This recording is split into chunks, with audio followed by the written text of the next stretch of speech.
we shouldn't allow Turkey into the European Union. Right now, we're not saying not ever, but right now, because there are still a number of areas in which we want Turkey to change. Specifically, we want them to find some kind of solution to the Cyprus issue, and we want them to find some kind of way in which to say sorry for the genocide of the Armenians in 1915. We cannot get them to do that if we just give them everything that they want. In a negotiation, you keep some things on your side of the table and you wait. That is how negotiation works. In particular, that's how it works when you have leverage. And the European Union has leverage because it is the one with the power and Turkey does not have the power. Right, that's the argument. Do you believe that you can have deeper analysis of that argument? Yes. Yes, right? How would you do that? The leverage of the European Union on Turkey. Okay, so do that. Explain that now. In the previous speaker talked about blah blah blah, and then to say, I'm going to show you why we need to keep this leverage to make those difference, and I will show you, I will making them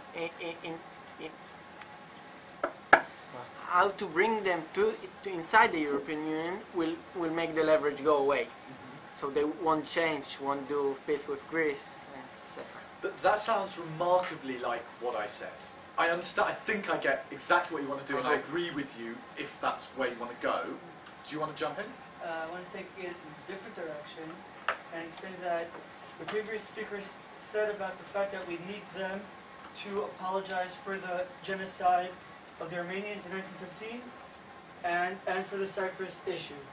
As we can see, this is established by their fundamentalist state, and therefore we need them to change their fundamentalist values and go into more Western, and have them first change the values of their society first, and then we can add them to our society when they're more equal. Okay, so you say this is representative of a wider malaise within the Turkish state. It's not just those issues, it's everything else as well. Okay, that's a possible extension. I think there are going to be better extensions that fall out from this, though. You can give an example of how leverage worked so far inside Turkey in regards to human rights, women rights, the correlation with common law and even other laws which are customized in the EU right now. Now they change because of leverage, and then maybe they show another country, either Eastern European or otherwise, in which also leverage works in the same way. So you can show it works in another country and in Turkey in other fields.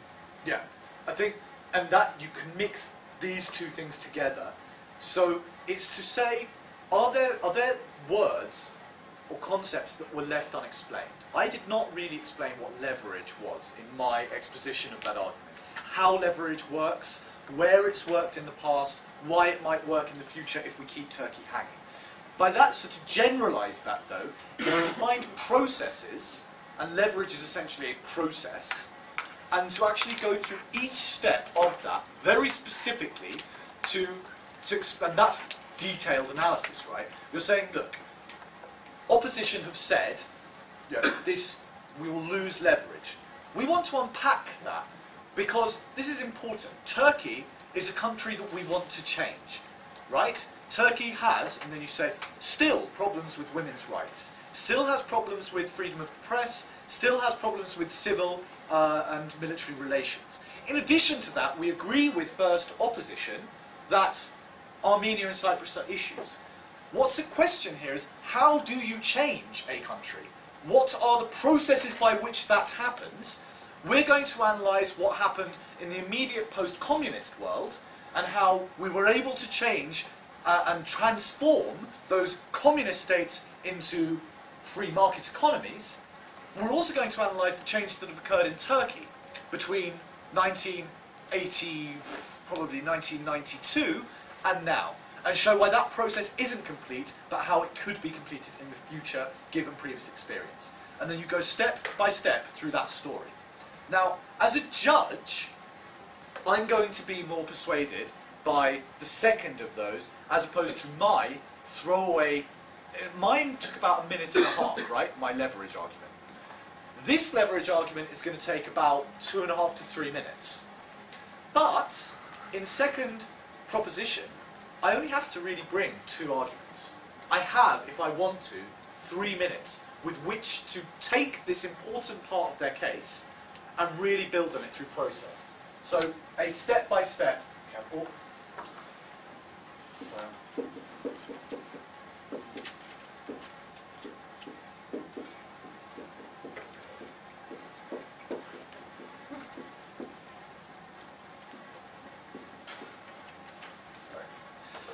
okay, so that's another way in which to provide your deeper analysis of something that's happened earlier on in the debate. So this can also be a case study.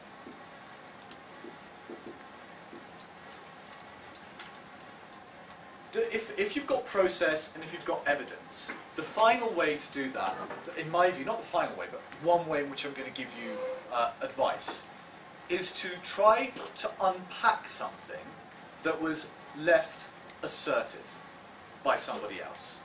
And this will more generally be in the principle arena. Always look, and unfortunately you're not in the other room at the same time as being in this room, but we all know that debates turn around certain rights, certain right clashes, certain principles. So the typical ones being the individual versus the society, or you have security versus liberty, or you've got freedom of speech, or the harms that accrue. Right, almost every single debate comes down to one of these in the end, right? Which incidentally was going to be one of my responses to this. If you don't have knowledge, just find a principle, run with it, if you can. Because it doesn't matter, like if you know nothing. I could give you a motion like let's not get there, I'll give you that motion in a second. So the third one, if you see something hanging in a case, so it doesn't always have to be, incidentally, a principle. In my one, where I said the Armenian genocide and Cyprus, if proposition haven't made any response to Armenia and Cyprus, and I think in that debate that by really expanding on what that means, similar to what you were saying, so what it means for that society to still not apologise for that apology, why it's so important that we keep them outside until they do, and talk about how if you don't actually, if you don't acknowledge your past, how you can never be able to educate your future generations, 1. 2, how genocides continue in their denial. Everyone in this room is going to be fairly au fait with this type of argumentation. So in denying a genocide, you actually continue that genocide, is one point of view. You can actually then go into that argumentation. So you find a specific word or phrase that was placed there, asserted, no evidence, and build an extension on that. Or find an area where implicitly someone was supporting, for example, freedom of expression. So if you've got the, let's now use the other debate, which is this house would ban all advertising. Now, if first opposition have said, look, it's quite clear that that there are going to be a lot of harms in this debate. There are a lot of harms to getting rid of advertising. The media industry is going to collapse because overnight you've taken away all of their revenues. The print media is already struggling all around the world in the face of opposition from the internet and free media, and also advertising willingness to throw money at search advertising as opposed to the print media. If you take away all advertising, it's quite obvious that the print media, and of course television, is going to be hampered. We don't believe that that's something that is worth it because we can't see the harms on their side. Right. I've on purpose left that debate, that argument, unfinished.